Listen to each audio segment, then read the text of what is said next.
Hello, you're listening to The Science of Successful Job Hunting with me, Mildred Talabi, author, speaker and blogger committed to inspiring and changing lives in business and careers.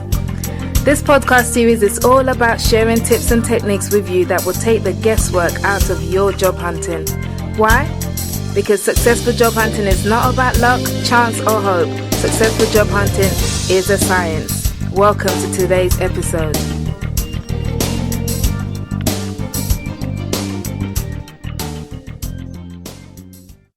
Hello and welcome to today's episode of The Science of Successful Job Hunting. Now, last month I started a new segment of the Science of Successful Job Hunting podcast, which is called Career Inspiration.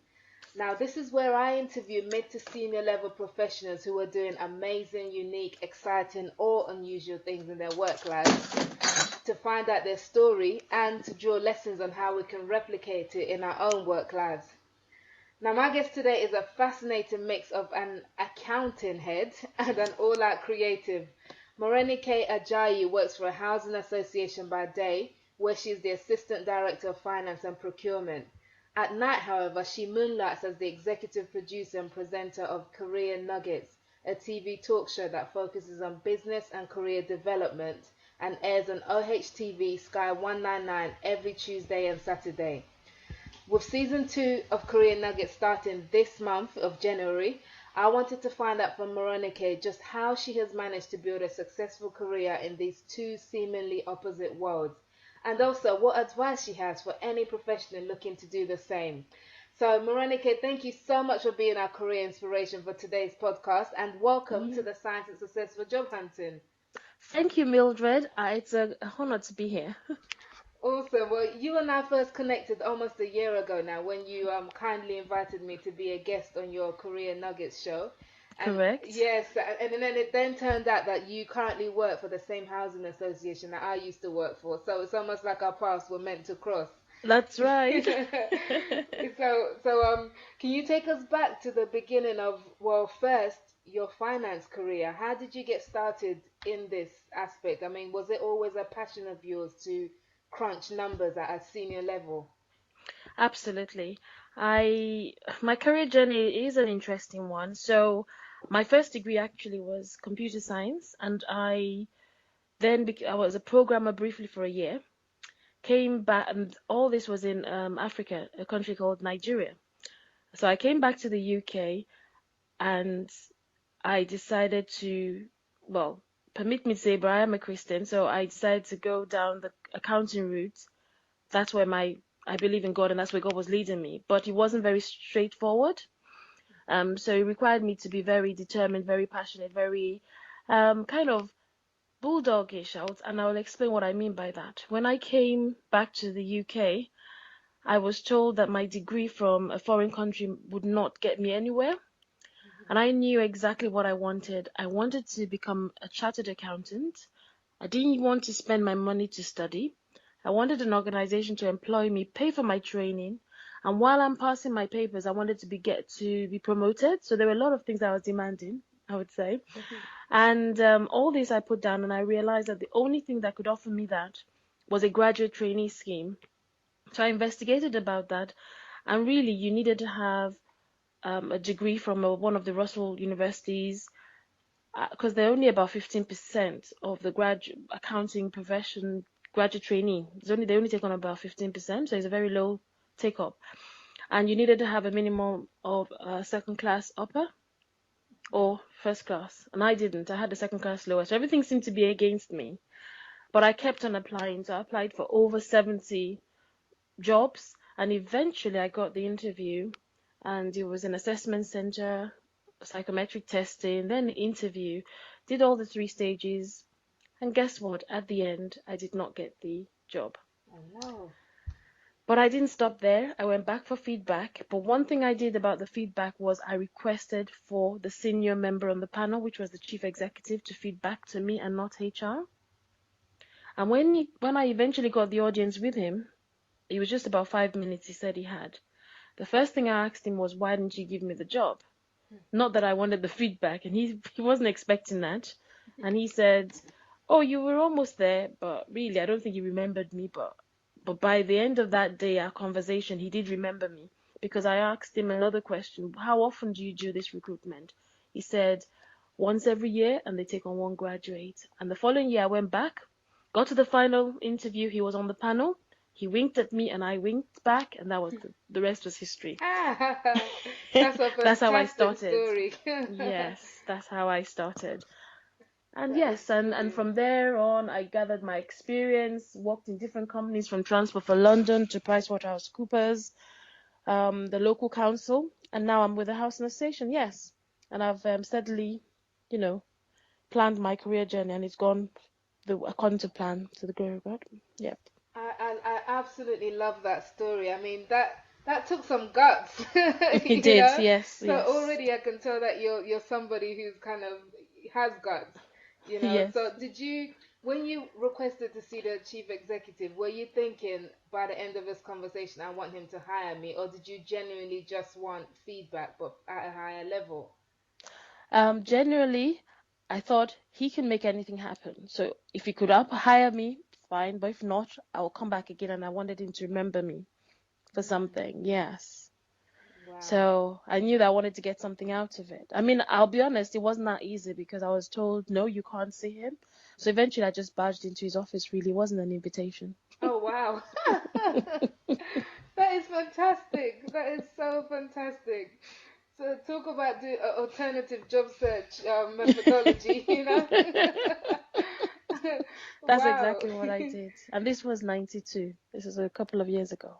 So you waited a whole year to reapply again. Did you work in other jobs at the time? Yes, I did. I worked in yes, in a finance related role. So at least I was enhancing my skills during that time of wait. Because what I didn't want is just to have a permanent job and wait for promotion opportunities. I knew the way a graduate training scheme was laid out. Mm-hmm. It was going to be 3 years, and by the time I qualify, I'll be a manager. I'll get the relevant experience I need, and it will give me a good springboard to where I was going. And I was gunning for senior management roles. Yeah. Wow. How old were you at the time? Do you mind sharing? I was in my early 20s. I was 20. Okay. I can share. I was about 22. Okay, okay. So yeah, even at that age, it's still that's still young to be doing Mm, things like that. yeah. Okay, so fast forward many years later, and Hmm. today you now work as assistant director of finance and procurement in a housing Yes. association. Tell us more about what you do in your current role. Okay, so like you rightly said, yes, I'm the assistant director of finance and procurement. I wear two hats. So in terms of finance, I oversee all the treasury management functions for the organization. In summary, in layman's terms, that is anything to do with cash management, the way we borrow money to, because I'm in the housing association environment industry, the housing industry, and we're into constructions and providing social housing.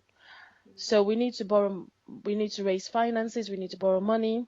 So I need to make sure we get the best deal and we keep to the agreement terms of the different lenders, which we call covenants. So we have covenants with them, and the covenant must not be breached. And then I also do the situation of where we have excess cash, how we invest it overnight to make interest. So Hmm. that's treasury. Then all the business planning is like a 30-year plan. The strategic direction of the organization is within my remit. I also have your finance operations, which is your day-to-day accounts payable, receivable, raising invoices. Then the financial reporting, internal reporting is what we call management accountancy, and external reporting is your financial accountancy. So all that is under my control, including payroll and procurement. Procurement is all the different contracts we have, how we procure them, how we manage contract management, and how we're compliant to all the procurement rules. So that's me. Wow, so it's quite a lot of responsibilities you have there. Yes. So you mentioned that you knew exactly what you wanted. So going back a bit from what you said earlier, Hmm. so by this, did you draw up a vision board, Taba? Do you believe in vision boards? Is it that kind of you drew it out literally and said in the next 5 years this is where I want to be, 10 years I want to be here? Is Yes. that what you did? Well, it's indirectly, yes. So when Mhm. I say I knew what I wanted to do, I always knew I wanted to be a senior executive Mhm. in the public sector, within the public sector. Mm-hmm. And I knew it was somewhere where I know I'll have a lot of control and influence. And for my investigation, accounting would put me there properly. Mm-hmm. So yes, so I wrote down my plan. I did a bit of research and realized that when you're starting off in your career, you mustn't stay there for too long. So you Mm-hmm. must move between 2 and 3 years. I did it every 2 years, making a change. It could be within the same organization, but adding something to my experiences and my achievements. Mm-hmm. So I planned that, and I knew what skill sets I needed to acquire. So I had my Aziz position, and I knew my to be. I knew at what point did I need to acquire formal skills or on the job skill or exposure and different things. So that's what I did. So even though I'm an accountant, at some point had a lot of managerial experience. I needed to move up into strategic management. I Mm-hmm. needed an MBA for that. So at that point, I went and did the MBA. Then I was overseeing a lot of IT projects in London Underground. I needed Prince 2. So I've always known if I need formal qualification. And then now, because obviously this is one more step, I want to be like a chief executive of a charity by God's grace. But Mm-hmm. so that kind of experience, I now sit on the board.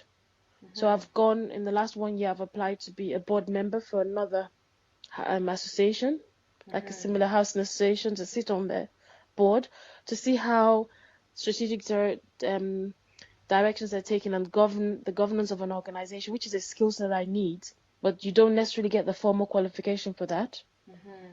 So there are different things that I've always mapped out, and I just throw myself into it. That's really impressive. That's really really impressive. So Thank you. yeah, you've put a lot of thought into your career journey. Is this something that you'd recommend that everybody does, or is it just because that's just how you're wired?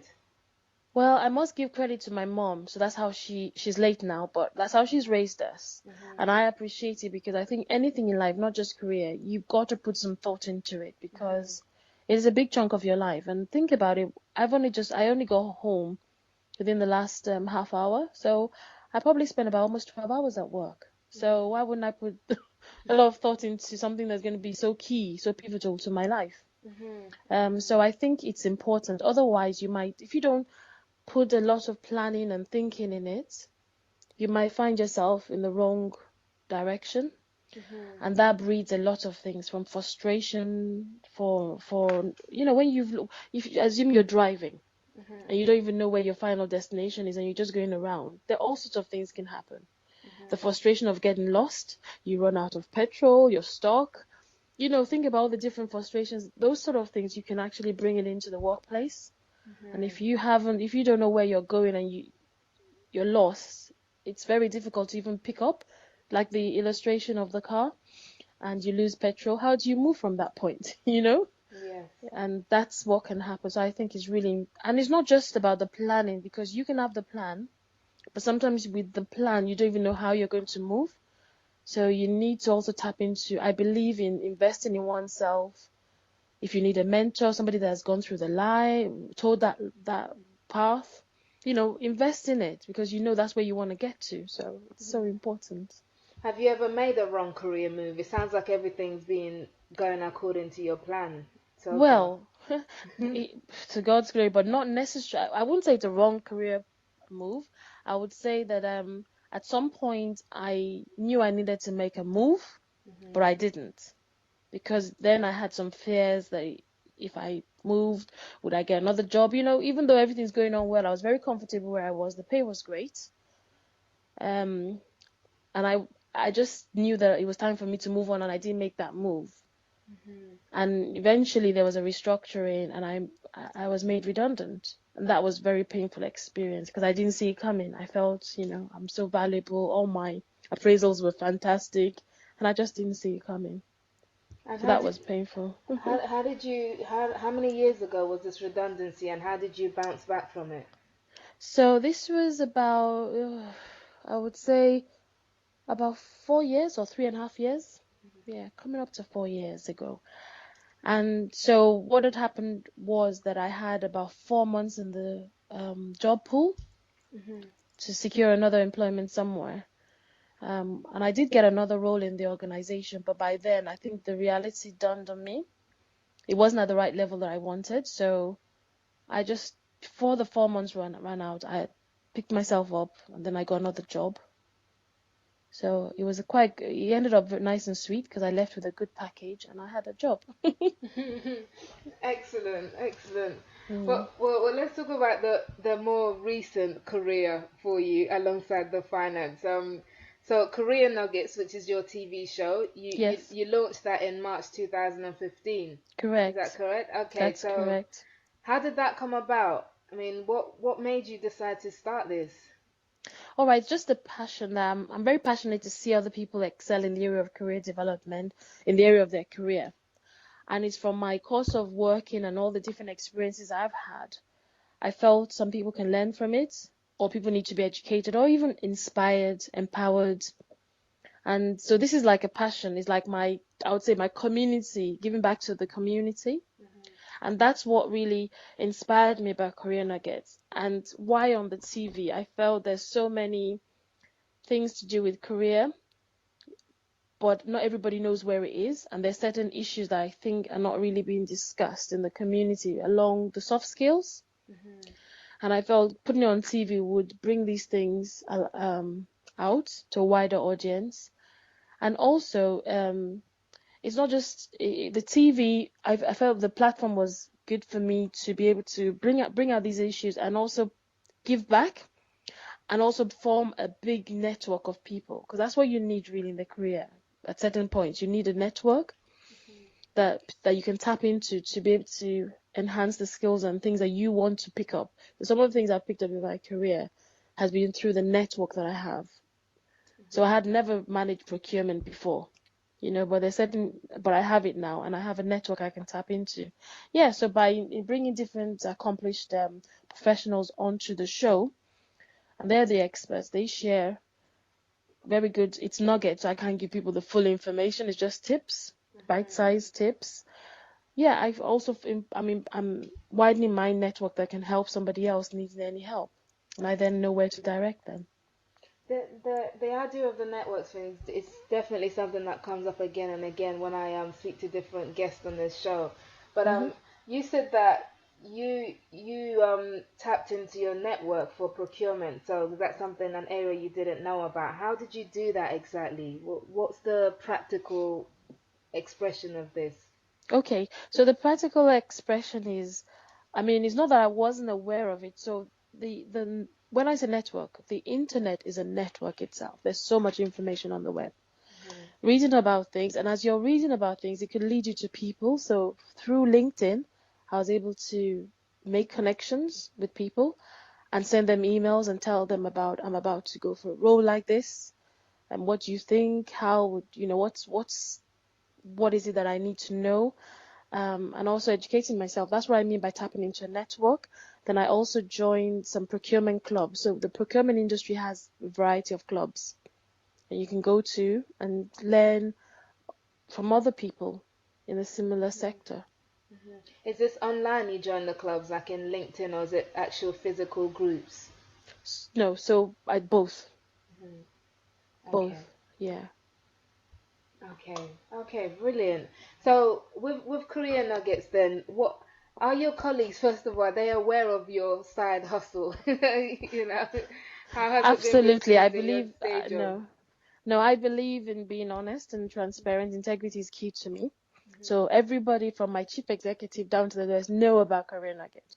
And about two of my colleagues have been on the show. So, and my chief executive is scheduled to come on the third season. Oh wow, excellent. And I've also interviewed people from my previous organization. I believe in not burning bridges because that's your network. Because a lot of people are scared of, if they're doing something on the side from their day job, they kind of try their best to keep it secret. Don't mention it on LinkedIn, social media. So were you always free from the beginning to talk about Korean Nuggets? Right from the beginning. The moment I had birthed the idea and it hadn't even become a TV show, I mentioned it. I think for the key thing, that's why I discussed these things on the TV show. There's something about etiquettes of the workplace. So I would not bring career nuggets into my work. So I do a good job, a diligent work. I go into work 8 o'clock. Like tonight, I left about 7. Um, I give it my job, and then after this, I've got another call afterward, which is career nugget. So I've structured it with my weekend. I have a very supportive husband. I have a 4-year-old, so Yeah. yeah, but it's just balancing it, and you can do anything because when you start hiding things, I think it can then create unnecessary issues, and then you don't really expand and do what you want to do. You're not free. Yes, Yeah. I was going to ask how you managed to balance this with your, because how time intensive is Korean nuggets for you? It is. I'm doing a lot of networking. So, I mean, anything in life, there's a price for it, depending on where you want to take it. So today, my lunch hour, I could have just enjoyed and laid back and done something. But I used that hour to network with somebody else that I need his input into my show. So it's about using your time effectively. And I thank God that I think I'm a very efficient. I know how to use time efficiently. Hmm. And any opportunity wherever I am, I want to make sure what is it going to give me. Yes, and I do relax. So 2 weeks ago we were in California for Christmas and we did 2 weeks there. So I know when to take a break, but everything is structured, everything is planned. It's time for play, time to read, time to work hard, time to, you know. Yeah. Awesome. And do you plan on balancing these two careers for the rest of your work life? For now, yes, I love my job as an accountant. And I love what I'm doing about Career Nuggets. I had an event, and to date, it's just about a month event, and 5 people have got jobs from that event. That gives Excellent. me so much joy. So much so, when I hear the testimonies, I just see that as a charity. Hmm. Um, Whether I will do my work full time, and that might take me another level. That's the only time will tell. But for now, I'm balancing it this way. Mm. But the two sectors seem so different. I mean, are there transferable skills that you find that you're using in one role that helps with the other and vice versa? Yes, both of them require strong interpersonal skills, communication skills, inspiration. You've got to be an inspirational leader both ways. So there's so much, and really, I'm sharing my own career journey and delving into other people's career paths and just finding out how they've got to where they are to help others. So it's very similar in different ways. One is just a creative art industry, and the other one is the housing sector. Hmm. But if you had to choose between one and your life depended on it, so what would it be? Would it be working in finance or being a TV presenter, producer? See, that's the thing. I don't see myself as a TV presenter, producer. What I see myself is as an inspirational leader. Hmm, So interesting. that's really different. When people tell me and meet me and say, "Oh, career nuggets," I'm looking around. Oh yeah, that's me. So I really love my job. That's what I'm just saying. I really love working as an accountant. I'm really fulfilled in my role. I love what I'm doing. So at the moment, I love my career, but then I love Career Nugget. That's my baby. That's what that's mine. So it's like saying to choose between your job and your baby. That's difficult. Well, I suppose not like that, but Yeah. yeah, they're kind of two different things. Yeah. So Yeah. you can't, so literally your life depended on it and you had to do just one for the rest of your life. Oh, wow, that's tough. I mean, Career Nugget, I don't know. It's my passion. I love it, but whether I can just do that alone, no. Maybe ask me another year's time, okay? Okay, I'll program that to a part two of the podcast. Yeah. Ask me in a year's time. Yes, see. Okay. Yeah. Okay, awesome. But so there's like lots and lots of stuff. I'm sure. I mean, I'm sure if we had more time, we'll delve into so much more else. But what I really would like to know is what three things would you say have contributed the most to your career success so far in either realm? I think the key thing is being diligent, being determined. Being determined. Determination is a key factor because there have been some obstacles and things along the way, but being able to push and push and push and never really just accept no. Hmm. Being passionate, because that comes through about whatever I do, and persistent. Yeah, those are the three things. So they're all kind of soft skills type of things, and Mhm. character attributes. Mhm. On the other side of it, what about let's say concrete things? What would you say externally maybe outside of yourself? Are there things that you've done a particular way that you would say, yes, if I hadn't done this way, then this wouldn't have happened? Is there anything like that? I mean, earlier you mentioned network, for example. Mhm. Would that be something that you would attribute some of your success to as well, or not? No, I think it's a lot of hard work. It's a lot of Mhm. research on my part. Mhm. Because people that know me when I was growing up, I was a very timid child, Mm. and I wasn't, had a few setbacks when growing up, but it's just putting that behind me and just being focused and determined, Mm. persistent, and just going for it, and not being afraid to ask. Mhm. I would ask anybody just to know what I need to know. Mhm. And yeah, like I said, research, find that information. I wouldn't take no for an answer. And those are the things. And when I need to educate myself, because you can educate yourself formally or informally, I will do it. Mhm. Yeah. So reading and just finding out, keeping myself relevant and current with what's going on in the marketplace. What do you read? Are you quite into personal development? Not at all. I hate reading. Sorry. I think your book is one of those I read to the end, but I don't really. Yay! No, because my mom used to force me to read when I was growing up, and I didn't. So when I got my freedom, it was like I rebelled. No more reading.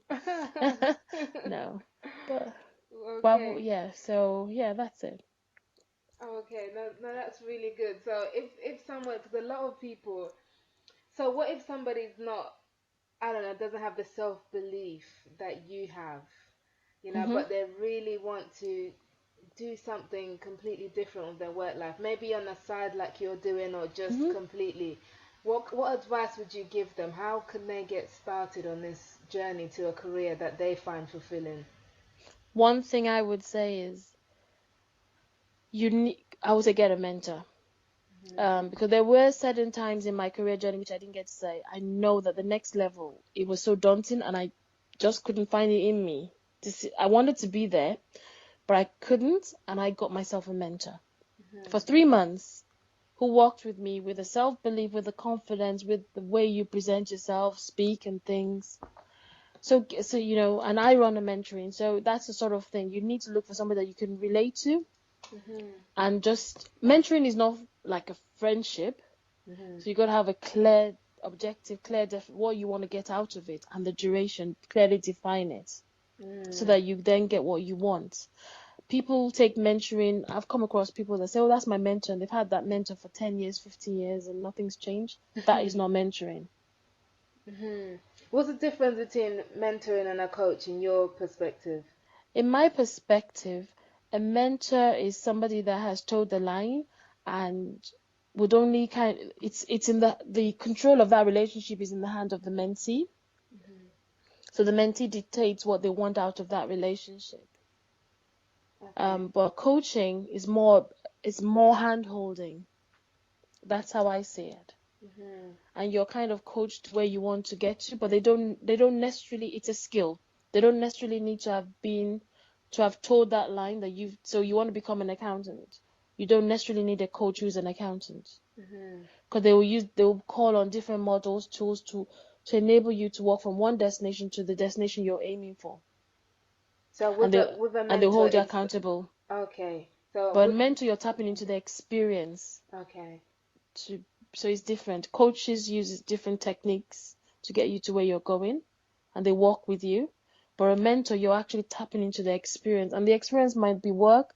In my case, I needed the mentor to teach me how to speak at board level. What Mhm. is the language they use? How do you know, get senior management's buy-in? So those kind of soft skills is what I needed, Mhm. influencing skills. So I was going with her to board meetings just to shadow her Mhm. and see that. So, that's what I wanted then. That was the gap. That was the experience I was tapping into. Did you pay for this mentor? I didn't pay for this one, but I've paid for a mentor before. Because I think that's kind of one thing people tend to differentiate mentors and coaches. The mentors tend to be free, and coaches are you pay for. So you didn't pay this mentor who helped you for 3 No, but months. I've paid another mentor.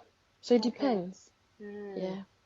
Interesting. That's really, really interesting. So, and I guess the final question on that note is, how do you go about finding the right mentor?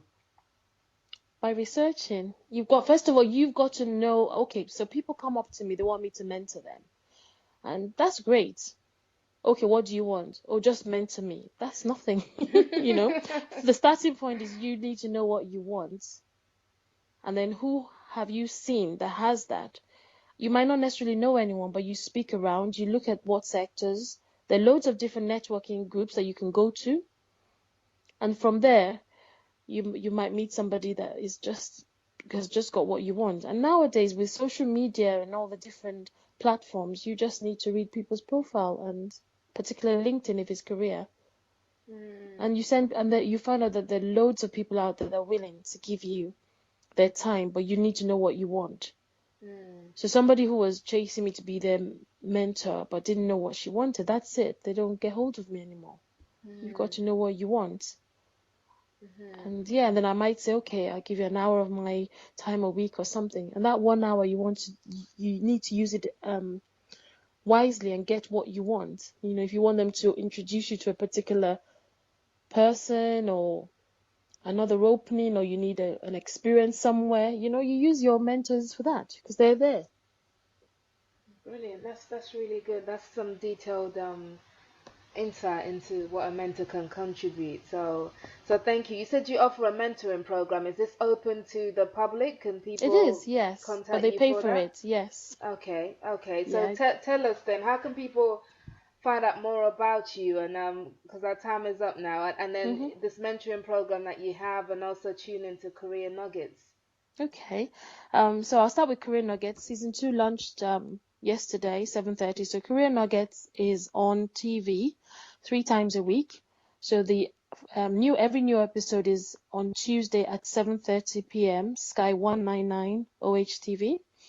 And then the repeat is on Friday 6:30 p.m. and Monday 6:30 p.m. And I've got your episode coming up soon. Yay.